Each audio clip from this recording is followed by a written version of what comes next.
आज हम सरकार के पूंजीगत प्राप्तियों के बारे में पढ़ेंगे। इसकी परिभाषा है, पूंजीगत प्राप्तियों के अंतर्गत आय के उन समस्त स्रोतों को रखा जाता है जिनका हमें बदले में भुगतान करना आवश्यक होता है, लेकिन यह भुगतान उसी वित्तीय वर्ष में न होकर आगामी वर्ष किसी वित्तीय वर्ष में किए जाते हैं। पूंजीगत प्राप्तियां की प्रकृति दीर्घकालीन होती है। उदाहरण, केंद्र सरकार द्वारा उधार लेना एक पूंजीगत प्राप्ति है। सरकार को कर के रूप में प्राप्त पूंजीगत प्राप्ति नहीं है। तीसरा, सार्वजनिक उपक्रमों में अपने अंशों के विक्रय में सरकार को न होने वाली प्राप्ति पूंजीगत प्राप्ति है। पूंजीगत प्राप्तियों के साधन, पहला है ऋणों की वसूली। केंद्र सरकार राज्य सरकारों को, केंद्र शासित प्रदेशों को और कई संस्थाओं को ऋण देती है। उनका भुगतान जब केंद्रीय सरकार को प्राप्त होता है तो इसे पूंजीगत प्राप्ति कहा जाता है। तो ऋणों की वसूली। दूसरा, उधारी तथा अन्य दायित्व। अपनी वित्तीय आवश्यकताओं को पूर्ति करने के लिए केंद्र सरकार विभिन्न साधनों से उधार लेती है। यह ऋण बाजार से भी हो सकता है, रिजर्व बैंक से हो सकता है, विदेशी सरकार से हो सकता है, अन्य संस्थाओं से हो सकता है। ये पूंजीगत प्राप्ति की श्रेणी में आता है। नेक्स्ट है विनियोगों की बिक्री। जब केंद्र सरकार चुने हुए सार्वजनिक उपक्रमों में अपने अंशों का एक भाग बेच देता है तो ऐसी प्राप्ति पूंजीगत प्राप्ति कहलाती है। और चौथा है लघु बचत।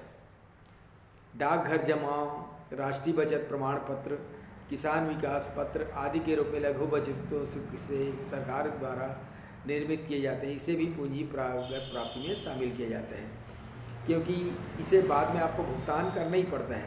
भाई, यदि कोई साग पत्र आप खरीदे हैं तो सरकार ज़्यादा में आपको ब्याज सहित आपको भुगतान करेगा, तो सरकार के दायित्वों में वृद्धि होती है। अब ये हो गया। अब राजस्व व्यय के बारे में पढ़ेंगे।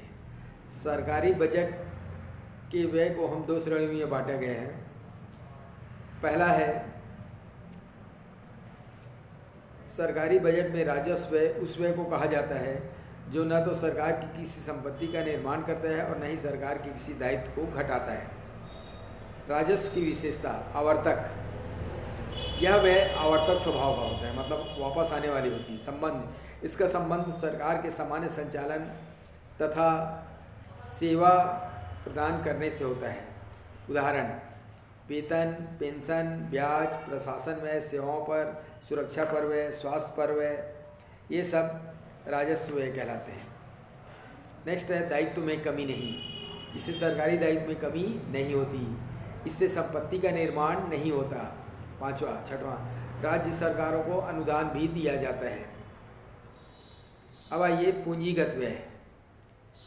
पूंजीगत व्यय उस व्यय को कहते हैं जिससे किसी सरकारी संपत्ति का निर्माण होता है या किसी सरकारी दायित्व में कमी आती है। पूंजी व्यय की विशेषता, प्रकृति, यह अनावर्तक स्वभाव की होती है। दूसरा, प्रभाव। अर्थव्यवस्था में पूंजी स्टॉक बढ़ जाता है तथा दीर्घकालीन विकास योजनाओं के माध्यम से उत्पादकता में वृद्धि होती है, जैसे मेट्रो तथा फ्लाईओवर। चौथा है सरकारी संपत्ति में वृद्धि। मेट्रो के निर्माण पर किए गए पूंजीगत व्यय से संपत्ति का निर्माण होता है। नेक्स्ट है राज्यों को, केंद्र शासित क्षेत्रों को ऋण प्रदान करना, सड़क तथा फ्लाईओवर बनाना, कारखानों का निर्माण, मशीन खरीदना तथा उधारी का पुनर्भुगतान आदि। पांचवा है सरकारी दायित्व में कमी।